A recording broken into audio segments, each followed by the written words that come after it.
southeastern Greene, southeastern Clay, and southeastern Dunklin counties.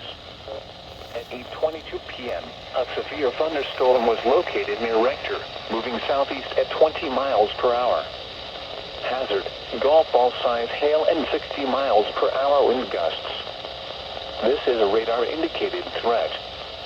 Impact, people and animals outdoors will be injured. Expect hail damage to roof, siding, windows, and vehicles.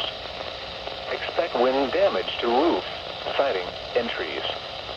Locations impacted include Kennett, Sinop, Marmaduke, Hornersville, Arbor, Hoyner, Fritz, Mounds, West Kennett, Leonard, Nolan, Rives, Hornersville Junction, Octa, Scobell, Vincent, Gilbert, Carib, Deerland, and Europa.